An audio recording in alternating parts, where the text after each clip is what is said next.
बिस्मिल्लाहिर्रहमानिर्रहीम। अस्सलाम वालेकुम। इजी कुकिंग विद इरम में आप सबको खुश आमदीद। आज जो मैं रेसिपी आपके साथ शेयर करने जा रही हूँ वो है बीफ पाया की रेसिपी, जिसको बनाना बहुत ही आसान है।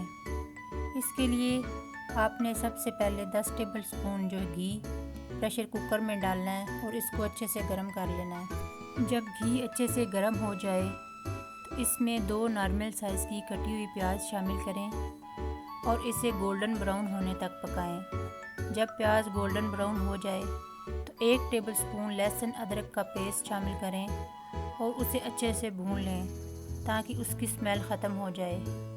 इसके बाद हम एक बीफ पाया लेंगे और उसे इस प्याज और लहसुन अदरक के पेस्ट में शामिल करके अच्छे से फ्राई करेंगे। यहाँ पे मैंने पाया शामिल कर दिया। अब मैं इसे अच्छे से फ्राई कर लूँगी ताकि इसकी स्मेल ख़त्म हो जाए। 5 मिनट तक आपने इसे लो फ्लेम पे अच्छे से भून लेना है पायों को। उसके बाद इसमें 1 टीस्पून नमक शामिल करें और इसे मिक्स करें और भून लें।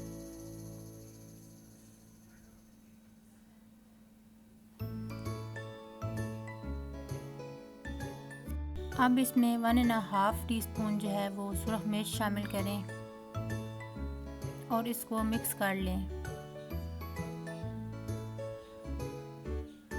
अब बाकी के मसाले शामिल करें, जिसमें 1 टीस्पून हल्दी और 1 टीस्पून जो है वो सूखा धनिया शामिल करके इसे भून लें। अब इसमें 1 कटा हुआ टमाटर और 2 कटी हुई हरी मिर्चें शामिल करें। थोड़ा सा पानी शामिल करें ताकि नीचे से जल ना जाए।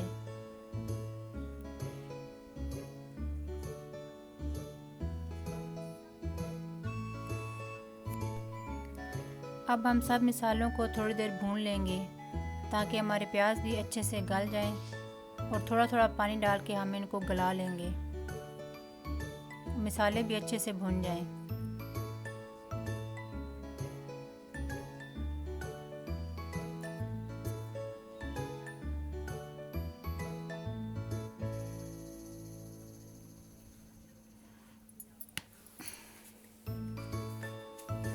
अब पाए अच्छे से भुन चुके हैं। अब इसमें मैं इतना पानी डालूंगी कि 1 घंटे तक जो है पाए गल जाए आराम से प्रेशर कुकर में। तो यहाँ पर मैंने 4 बड़े कप जो है पानी के शामिल किए हैं और अब मैं प्रेशर कुकर को बंद कर दूंगी और इसको 1 घंटे के बाद खोलूंगी।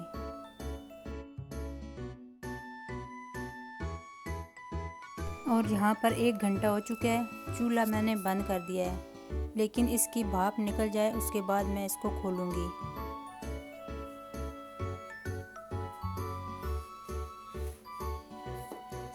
तो अब हम खोल के चेक करते हैं कि हमारे पाए कैसे बने हैं। और यहाँ पर हमारे पाए जो अच्छे से पक चुके हैं।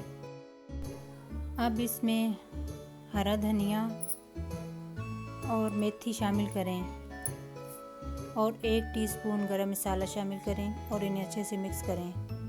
अब ये पाए खाने के लिए तैयार हैं और इन्हें सर्व करें।